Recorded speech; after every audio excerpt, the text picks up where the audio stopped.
Welcome. Make yourself comfortable.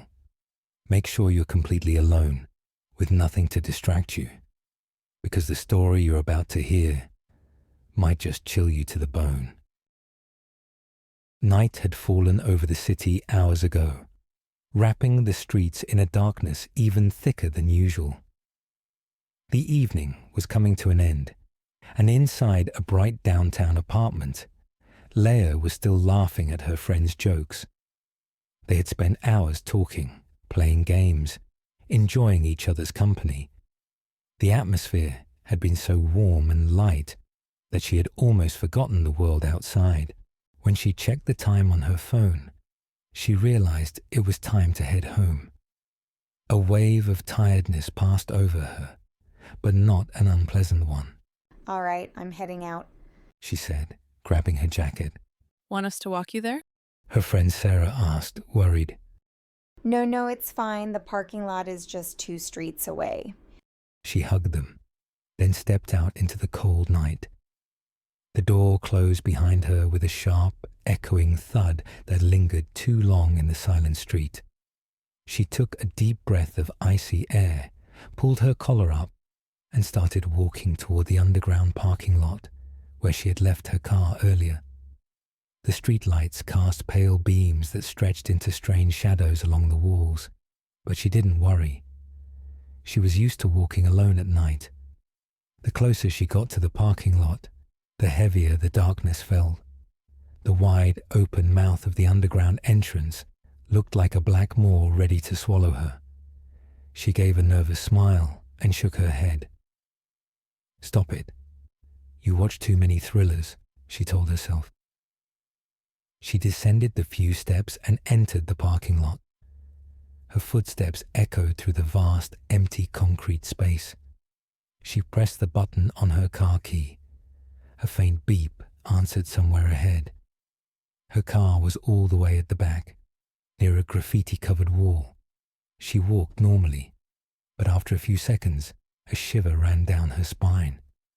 One of those instinctive, primal shivers that seem to come out of nowhere. Or rather, that come from sensing danger. She slowed down. Something was wrong. She glanced behind her. Nothing. Just rows of motionless cars swallowed in shadows. She started walking again. Then she heard it. A sound, very faint, almost imperceptible. A scrape, a step. She froze. Silence fell again. Heavy, suffocating silence. She began walking faster.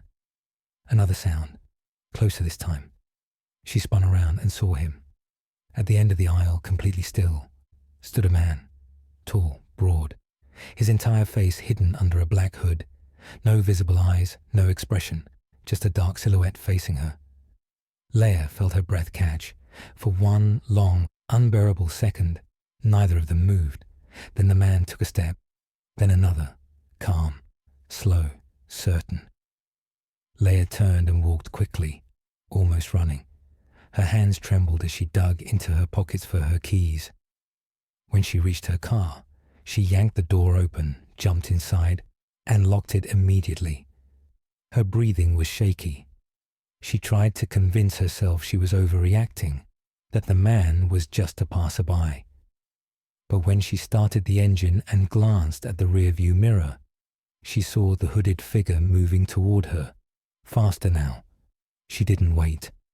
She reversed sharply, shot out of the parking lot, and sped down the road. Her hands shook so violently that she had to wipe them on her jeans. She turned right, then left, taking random streets, just wanting to get home. The city felt strangely empty. No pedestrians, no traffic, nothing. And then, headlights behind her. A black car. She might not have panicked right away.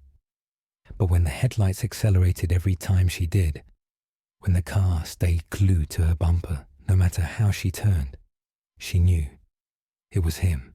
No, She whispered. She changed streets, looped around a roundabout, tried to lose him.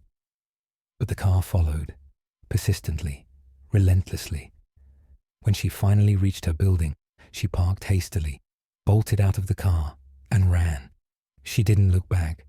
She sprinted up the stairs, unlocked her apartment door, slammed it shut, and locked it twice. She slid down against the door, chest heaving. She was safe. Safe. It was over, or so she wanted to believe. After several silent minutes, she got up, still trembling, and checked the windows. Everything was closed. No signs of the car. She was heading to the kitchen for a glass of water when a noise echoed through the apartment. A muffled sound, from the back, like a door creaking open. Leah froze. No, that's impossible. I locked it.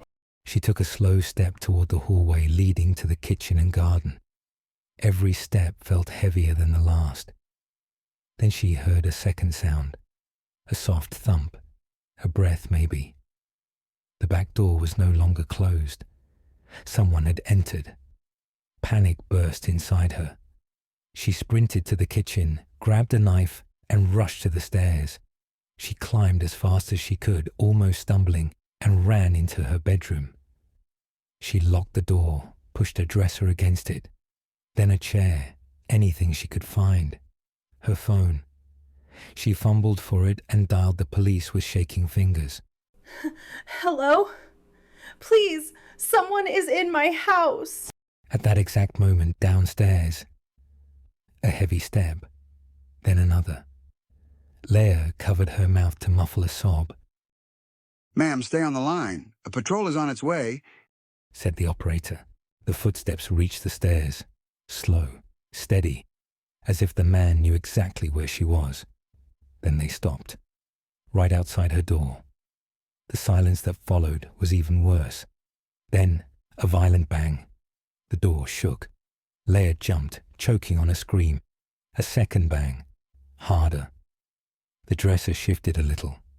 Please, hurry. She sobbed. A third bang. A fourth. The wood cracked.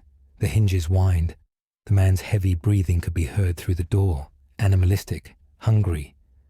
Then suddenly, sirens. Faint at first, then getting closer. Fast. The man slammed the door one last time, as if giving a warning. And then she heard him run. Fast. The house trembled with his steps. A door slammed downstairs. Seconds later, police burst through the front door. "Ma'am, police, where are you?" Leah forced the barricade open and stumbled out of her room. She ran down and collapsed into the arms of the nearest officer. He was here. He tried to get in. The police searched the whole house, but the man had vanished, like a shadow melting into the night. That night, Leah did not sleep, even surrounded by officers, even after they assured her she was safe. The next morning, her eyes swollen and her hands still shaking, she made a decision. She packed her bags, called movers, and left the apartment for good. She never set foot in that parking lot again. And sometimes, at night, when she remembers that still, hooded silhouette under the pale lights, she wonders if the man already knew where she lived, and what would have happened if the sirens had come just a little too late. Thank you for watching until the end. If you enjoyed the video, don't hesitate to subscribe so you won't miss any of the upcoming ones. See you soon.